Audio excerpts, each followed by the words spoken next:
Hello student, good morning to all of you. आज हम लोग स्टैटिक्स का एक नया एक्सरसाइज शुरू करने वाले हैं। इसमें जितनी भी एक्सरसाइज है मैं आप लोगों को उसमें से सारे क्वेश्चंस कराने वाला हूँ। तो एक्सरसाइज 15.1 स्टार्ट करने से पहले आप लोगों को मैं स्टैटिक्स के कुछ बेसिक जो भी की पॉइंट्स हैं मैं उसे बताना चाहूँगा। इसके बाद हम लोग एक्सरसाइज को शुरू करते हैं। ओके स्टूडेंट, यहाँ पे देखो ये स्टैटिक्स वर्ड जो है इसका हिंदी क्या होता है? आंकड़े। ठीक है, यानी कि किसी भी चीज़ को रिप्रेजेंट करने के लिए यहाँ पे हम न्यूमेरिक वैल्यू का जो यूज करते हैं वो क्या होता है? स्टैटिक्स। ठीक है, यहाँ पे वर्ड है डेटा। डेटा मीन्स क्या होता है? The word data means information और set of given facts in numerical figures. क्या होता है डेटा? डेटा जो होता है वो इन्फॉर्मेशन होता है। जैसे कोई सूचना जब हम लोग क्या करते हैं, रिप्रेजेंट करते हैं ग्राफ पे, तो वो क्या कहलाता है? डेटा कहलाता है। या क्या बोलते हैं? सेट ऑफ गिवन फैक्ट्स, मतलब जिन चीज़ों के बारे में दिया जाए उसको जब न्यूमेरिकल फॉर्म में, न्यूमेरिकल का मतलब अंकों में, गिनतियों में, जब उसको रिप्रेजेंट किया जाता है तो वो क्या कहलाता है? डेटा कहलाता है। दूसरी चीज़ क्या है? Statics. It is the science which deals with the collection. अब यहाँ पे देखो, जो स्टैटिक्स होता है एक साइंस होता है, एक विज्ञान होता है, जिसमें किन चीज़ों के बारे में बात करी जाती है? कलेक्शन के बारे में। कलेक्शन क्या होता है? जैसे किन्हीं चीज़ों का कोई समूह हो, कलेक्शन के बारे में बात की जाती है। प्रेजेंटेशन के बारे में बात की। प्रेजेंटेशन का मतलब किसी चीज़ को ग्राफिकली दिखाना, ठीक है, पिक्चर से दिखाना, ताकि उनको अच्छे से क्लियर करके उनको समझाया जा सके, एनालिसिस किया जाए, उनके बारे में विश्लेषण किया जाए। And interpretation of numerical data, जो हम आंकिक डेटा को रिप्रेजेंट कराते हैं उनके बारे में। इन प्लूरल फॉर्म, अब देखो प्लूरल फॉर्म में स्टैटिक्स का मतलब डेटा होता है, और सिंगुलर फॉर्म में स्टैटिक्स का मतलब क्या होता है? Is taken as a subject, इसे एक विषय के रूप में लिया जाता है। ठीक है, अब यहाँ पे बात करते हैं लिमिटेशन ऑफ स्टैटिक्स। इन आंकड़ों की कुछ सीमा होती है। जैसे यहाँ पे मैंने पहला पॉइंट लिखा हुआ है, statics deal with groups does not study individual. यहाँ पे क्या है कि स्टैटिक्स में हम ग्रुप्स के क्या करते हैं? ग्रुप्स को केवल रीड करते हैं। ठीक है, स्टैटिक्स में क्या किया जाता है? सिर्फ और सिर्फ ग्रुप के बारे में डिस्कशन किया जाता है। डज नॉट स्टडी इंडिविजुअल, इसमें किसी पर्सनल चीज़ों के लिए हम यहाँ पे स्टडी नहीं करते हैं। यहाँ पे स्टडी किसके लिए करेंगे? ग्रुप्स के लिए करेंगे। कोई भी डेटा दिया होगा तो ग्रुप में दिया होगा। ठीक है, दूसरी चीज़ क्या है? Statistics laws are not exact. Statistical laws जो होते हैं, जो नियम होते हैं, वो आर नॉट एग्जैक्ट, ये एग्जैक्ट नहीं होते हैं। ये किस पे डिपेंडेंट होते हैं? They are true on average only, ये औसत पे क्या करते हैं? निर्भर करते हैं। दूसरी चीज़ क्या है कि statistics is not suited to the study of qualitative phenomena. Qualitative का मतलब क्या होता है? जैसे किसी चीज़ की क्वालिटी के बारे में बात करी जाए, जैसे यहाँ पे लिखा हुआ है हॉनेस्टी, पावर्टी, ईमानदारी, गरीबी, इन सब चीज़ों के बारे में स्टडी में डिस्कशन नहीं किया जाता है। बात को समझे? तो ये हो गया आपका स्टैटिक्स, जिसमें कुछ वर्ड्स थे आपके डेटा, स्टैटिक्स और लिमिटेशन ऑफ स्टैटिक्स। अब हम लोग पढ़ेंगे इसमें क्या? Types of statics. ठीक है, कि ये कितने टाइप्स के होते हैं।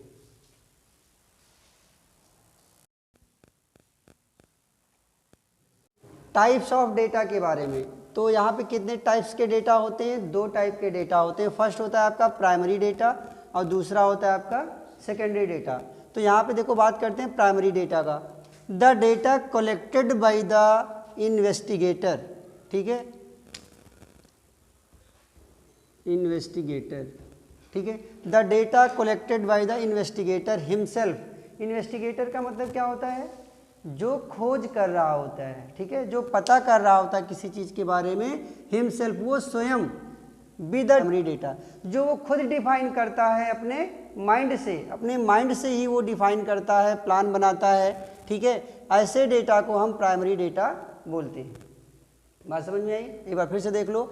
The data collected by the, मतलब ऐसे डेटा जिनको कलेक्ट किया जाता है, इकट्ठा किया जाता है, बाई द इन्वेस्टिगेटर हिमसेल्फ, जो इन्वेस्टिगेटर होता है, जो खोज करता होता है, उसके द्वारा स्वयं खोजा जाता है। बी द डिफाइंड, ठीक है, जो कैसा हो?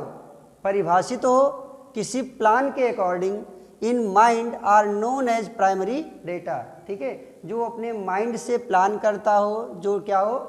परिभाषित हो, डिफाइन करने लायक हो, ऐसे डेटा को हम प्राइमरी डेटा बोलते हैं। दूसरी चीज़ क्या है? Secondary data. ये क्या होता है, the data collected by the someone. ये कैसा डेटा होता है जो इकट्ठा किया जाता है, कलेक्ट किया जाता है बाय द समवन, किसी के द्वारा, other than the investigator. Other than the investigator मतलब जो खोजकर्ता होता है उसके अलावा भी क्या होता है, इसे समवन कोई भी क्या कर सकता है, कलेक्ट कर सकता है, are known as secondary data. ऐसे डेटा को हम सेकेंडरी डेटा बोलते हैं। ठीक है, अभी हम लोगों ने क्या पढ़ा, टाइप्स ऑफ डेटा। तो टाइप्स ऑफ डेटा में दो टाइप के डेटा थे आपके, पहला क्या था, प्राइमरी डेटा, और दूसरा क्या था, सेकेंडरी डेटा। यहाँ पे सेकेंडरी डेटा जो होता है उसको देखो किन फॉर्म में हम यूज करते हैं। पहला होता है अनग्रुप्ड डेटा। ठीक है, अनग्रुप्ड डेटा में देखो क्या होता है कि the data obtained in original form, जिस डेटा को हम उसी ओरिजिनल फॉर्म में ही राइट कर दें वो क्या कहलाता है, अनग्रुप्ड डेटा कहलाता है। ठीक है, जिस डेटा को हम उसी फॉर्म में क्या करें, राइट कर दें। ठीक है, जिस फॉर्म में होता है यानी कि ओरिजिनल फॉर्म, उसे क्या बोलते हैं, अनग्रुप्ड डेटा। कहने का मतलब जैसे कोई नंबर है 2 4 7 1 0 3 ऐसे लिखा हुआ है, तो ऐसे डेटा को हम जब इसी फॉर्म में राइट करते हैं तो ऐसे डेटा क्या कहलाते हैं, अनग्रुप्ड डेटा कहलाते हैं। ठीक है, यहाँ पे क्या है, ग्रुप्ड डेटा। बी में condense data into classes or groups. यहाँ पे डेटा को हम किस फॉर्म में डिफाइन करते हैं, क्लासेज या ग्रुप्स के फॉर्म में डिफाइन करते हैं। जैसे मान के चलो ढेर सारा डेटा लिखा हुआ है, 2 3 5 9 10 11 18 ऐसे कुछ लिखा है, तो ऐसे डेटा को जिन्हें ग्रुप्स के फॉर्म में राइट किया जाए, जैसे यहाँ पे लिमिट दे दी जाए कि 0 से 10 10 से 20। ठीक है, इसको डिफाइन किया जा रहा है क्लासेज से, यानी कि किसी ग्रुप से इसको डिफाइन किया जा रहा है। आपके पास ये सब डेटा है मान लो, अब इन सब डेटा को हमने क्या किया, इसको ग्रुप बना दिया कि 0 से 10 वालों को एक में रखना है, 10 से 20 वालों को एक में रखना है। तो ऐसे जब हम डेटा को कहीं पे डिफाइन करते हैं तो ऐसा डेटा हमारा क्या कहलाता है, ग्रुप्ड डेटा कहलाता है। अगला क्या है, array, an arrangement of ungrouped numerical data. ये जो अनग्रुप्ड न्यूमेरिकल डेटा होते हैं, जब इनको हम असेंडिंग या डिसेंडिंग आर्डर में इनके मैग्नीट्यूड को राइट करते हैं तो आपका क्या कहलाता है, ये एरे कहलाता है। ठीक है, जैसे मान लो ये लिखा है 1 3 0 5 2, ये लिखा हुआ है, ये क्या है, अनग्रुप्ड डेटा है। जब इसको असेंडिंग या डिसेंडिंग आर्डर में राइट किया जाए, जैसे 0 लिखा मैंने, 1 लिखा, 2 लिखा, 3 लिखा और 5 लिखा, तो इसको मैंने असेंडिंग आर्डर में राइट किया, या इसे डिसेंडिंग आर्डर में राइट करो 5 3 2 1 0। जब हम इसको इस फॉर्म में, जो हमारा अनग्रुप्ड डेटा होता है, जो न्यूमेरिकल वैल्यूज होती हैं, उसको जब हम असेंडिंग या डिसेंडिंग आर्डर में राइट करते हैं तो ये क्या कहलाता है, एरे कहलाता है। ठीक है, अगली चीज़ क्या, प्रेजेंटेशन ऑफ डेटा। यहाँ पे डेटा को कैसे प्रेजेंट किया जाता है, पुटिंग द डेटा, सभी डेटा को हम क्या करते हैं, पुट करते हैं, रखते हैं in the form of tables. किस फॉर्म में, टेबल्स के फॉर्म में। टेबल देखो इसमें ऐसे बनती है। ठीक है, यहाँ पे डेटा दिया जाता है कि जो भी डेटा गिवन होते हैं वो यहाँ पे राइट किए जाते हैं, और यहाँ पे टैली मार्क्स वगैरह दिखाया जाता है। ठीक है, टैली मार्क्स, और यहाँ पे नंबर ऑफ डेटा, वो पार्टिकुलर डेटा कितनी बार होता है। तो यानी कि इसको जब हम एक टेबल के फॉर्म में रिप्रेजेंट करते हैं, यही होता है हमारा प्रेजेंटेशन ऑफ डेटा, क्योंकि डेटा को किस फॉर्म में रिप्रेजेंट किया जाएगा, टेबल्स के फॉर्म में। इसी को बोलते हैं प्रेजेंटेशन ऑफ डेटा। यहाँ पे देखते हैं फ्रीक्वेंसी ऑफ एन ऑब्जर्वेशन, मतलब ऑब्जर्वेशन मतलब प्रेक्षण होता है, मतलब जो चीज़ हम राइट करते हैं उसकी फ्रीक्वेंसी।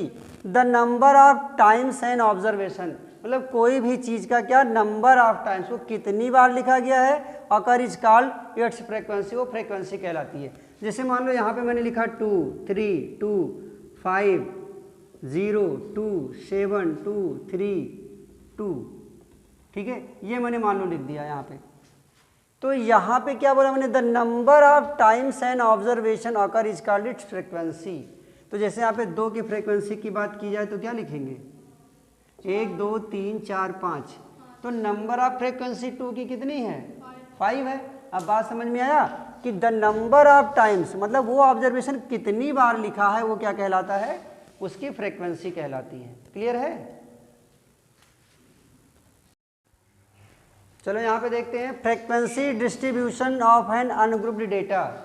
अनग्रुप्ड डेटा का हम लोग यहाँ पे एक फ्रीक्वेंसी डिस्ट्रीब्यूशन बनाएंगे। यहाँ पे जो भी टर्म्स अभी हम लोगों ने पढ़े या जो भी डेफिनेशन अभी हम लोगों ने सीखी उसी के बारे में देखो यहाँ पे एक एग्जांपल लिया हुआ हूँ मैं कि the following data gives the number of children in 20 families. क्या दिया हुआ है? ऐसा डेटा दिया हुआ है, ठीक है, gives the number of children in 20 families. 20 परिवार में जो बच्चे हैं उनका यहाँ पे क्या दिया हुआ है? एक डेटा दिया हुआ है। अब ऐसे डेटा को कौन सा डेटा बोलते हैं? अनग्रुप्ड डेटा बोला जाता है, ठीक है। अब ग्रुप्ड डेटा क्या होता है अभी मैंने बताया था, ठीक है। अनग्रुप्ड डेटा हैं ये, और जो ग्रुप्ड डेटा होता है उसमें ग्रुप्स के फॉर्म में राइट किया जाता है, यानी कि उसके अंदर इंटरवल दिया जाता है, ठीक है। जैसे 0 से 10, 10 से 20, इस टाइप का जब हम कलेक्शन बनाते हैं तो ग्रुप्ड डेटा कहलाता है। और जब हम न्यूमेरिकल फॉर्म में डेटा को रिप्रेजेंट कराते हैं वो आपका क्या होता है? अनग्रुप्ड डेटा होता है। तो यहाँ पे देखो ये जो डेटा यहाँ पे गिवन है ये क्या है? ये 20 फैमिलीज के नंबर ऑफ चिल्ड्रंस हैं, समझे। करना क्या है? मेक एन एरे, इसका एरे बनाना है। What is an array? Array क्या होता है? मैंने अभी डिफिनेशन बताई थी। What is an array? Array वो होता है कि जब हम किसी अनग्रुप्ड डेटा को असेंडिंग या डिसेंडिंग ऑर्डर में राइट करें, वही तो एरे होता है। चलो देखते हैं इसका सॉल्यूशन भाई। एरे बनाएंगे पहले हम लोग। एरे का मतलब समझ में आया कि जो अनग्रुप्ड डेटा यहाँ गिवन है इसको हम असेंडिंग या डिसेंडिंग ऑर्डर में जब राइट करते हैं वो क्या कहलाता है? एरे कहलाता है। चलो बताओ, इसको हम असेंडिंग ऑर्डर में लिखेंगे तो पहले क्या लिखा जाए भाई? सबसे छोटा नंबर कितनी बार 1 है? ठीक है। उसके बाद क्या आएगा? 2 देखो कितने टाइम्स है? 1 2 3 4 5 6, और 2 से बड़ा 3 है। 3 देखो कितने टाइम्स है? 1 2 3 4, 1 2 3 4। उसके बाद 4 देखो कितने टाइम्स है? आई थिंक 2 टाइम्स है। चलो ये 3 टाइम्स हो गया। 5 देख लो भाई, 5 1 2। क्या और भी कुछ है? अब दोनों को काउंट कर लो कि नंबर ऑफ टर्न्स यहाँ पे देखो इक्वल है। 1 2 3 4 5 6 7 8 9 10 11 12 13 14 15 16 17 18 19 20। 1 2 3 4 5 6 7 8 9 10 11 12 13 14 15 16 17 18 19 20। यानी कि जितने यहाँ पे न्यूमेरिकल वैल्यूज हैं उतने ही यहाँ पे न्यूमेरिकल वैल्यूज हैं। तो असेंडिंग ऑर्डर में या डिसेंडिंग ऑर्डर में राइट करना अनग्रुप्ड डेटा क्या कहलाता है? एरे कहलाता है। फिर दूसरी चीज़ क्या बोला है? And construct a frequency table, और यहाँ पे हमें एक फ्रीक्वेंसी टेबल भी बनानी है। अब देखो फ्रीक्वेंसी टेबल कैसे बनाते हैं भाई। फ्रीक्वेंसी टेबल देखो कैसे बनाते हैं। यहाँ पे हम लोग क्या लिखेंगे? यहाँ पे लिखेंगे नंबर ऑफ चिल्ड्रन। क्या लिखेंगे यहाँ पे? Number of children. यहाँ पे क्या लिखेंगे? टैली मार्क्स लिखेंगे। और यहाँ पे क्या लिखेंगे? नंबर ऑफ फैमिलीज, यानी कि जिसको हम लोग क्या बोलते हैं? फ्रीक्वेंसी बोलते हैं। ये हम लोग यहाँ पे राइट करेंगे। इतनी बातें क्लियर हो गई? चलो यहाँ पे देखते हैं भाई। यहाँ पे देखो हम लोगों को क्या करना? कंस्ट्रक्ट करना है फ्रीक्वेंसी टेबल।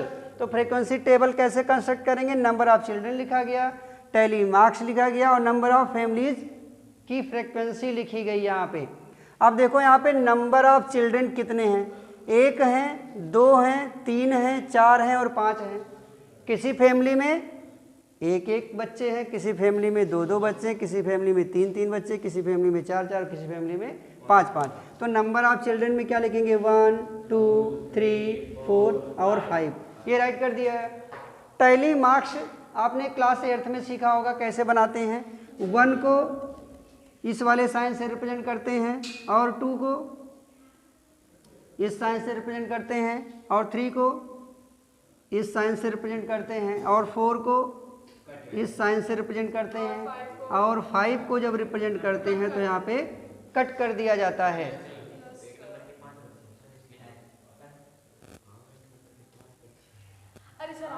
ठीक है। तो यहाँ पे जो टैली मार्क्स रिप्रेजेंट कराया जाता है इस टाइप से रिप्रेजेंट कराया जाता है। लेकिन ये तो मैंने अभी आपको ये बताया कि टैली मार्क्स को किस तरह से रिप्रेजेंट किया जाता है एज ए नंबर। 1 के लिए ये, 2 के लिए, 3 के लिए, 4 के लिए, 5 के लिए। बट टैली मार्क्स किसका बनाया जाता है? यहाँ पे नंबर ऑफ चिल्ड्रन का टैली मार्क्स नहीं बनाया जाता है। टैली मार्क्स हमेशा किसका बनता है? फ्रीक्वेंसी का बनता है। किसका बनता है? फ्रीक्वेंसी का बनता है। तो अब हम लोग पहले ये देख लें कि कितनी फ्रीक्वेंसी है, उसके अकॉर्डिंग हम लोग टैली मार्क्स यहाँ पे बनाएंगे। तो नंबर ऑफ फैमिलीज, तो 1 वाले कितने हैं भाई?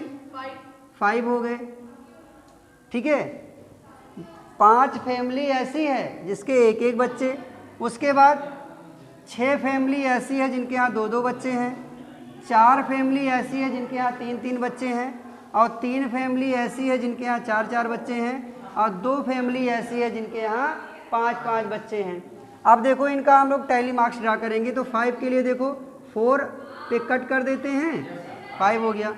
6 के लिए देखो ये हो गया आपका 6, ये हो गया 4, ये हो गया 3 और ये हो गया 2। तो ये हो गया कंस्ट्रक्ट ऑफ फ्रीक्वेंसी टेबल। हम लोगों ने यहाँ पे एक फ्रीक्वेंसी टेबल को कंस्ट्रक्ट कर लिया। क्लियर? अलग अलग डेटा कलेक्ट किया हुआ है, ठीक है। इसमें ये बताना है कि कौन से डेटा यहाँ पे प्राइमरी हैं और कौन से डेटा सेकेंडरी हैं। तो देखो यहाँ पे पहला वाला जो हम लोगों ने राइट किया हुआ है वो क्या है? वो प्राइमरी डेटा है, क्योंकि यहाँ पे जिन डेटा को हमने कलेक्ट किया वो स्वयं हमने कलेक्ट किया हुआ है। तो ये कैसा डेटा है आपका? ये प्राइमरी डेटा है। कौन सा? पहला वाला जो एग्जाम्पल हम लोगों ने लिया है वो प्राइमरी डेटा का एग्जाम्पल है। दूसरा देखो क्या है? The collection of plants in your school according to height. यहाँ पे भी हमने जो हमारे स्कूल में जो प्लांट्स थे उनका कलेक्शन हमने लिया है अकॉर्डिंग टू हाइट। तो ये भी हम लोगों ने स्वयं एक कलेक्शन बनाया है। तो ये भी क्या है? प्राइमरी डेटा का एक एग्जाम्पल है। अगला क्या है कि the collection of buses in your school. हमारी स्कूल में जो बसेस थे उनका जो हम लोगों ने कलेक्शन का एक डेटा बनाया हुआ है, ठीक है। तो ये भी क्या है? प्राइमरी डेटा है, क्योंकि हमने खुद कलेक्ट किया हुआ है। अगला क्या है कि the collection of patient from hospital by doctor. तो यहाँ पे हमने पेशेंट का जो कलेक्शन लिया है, जो डेटा लिया है, वो एक डॉक्टर से किसी हॉस्पिटल से लिया, मतलब किसी दूसरे के माध्यम से मुझे मिला है, इसलिए इसको क्या बोलेंगे? इसको बोलेंगे सेकेंडरी डेटा।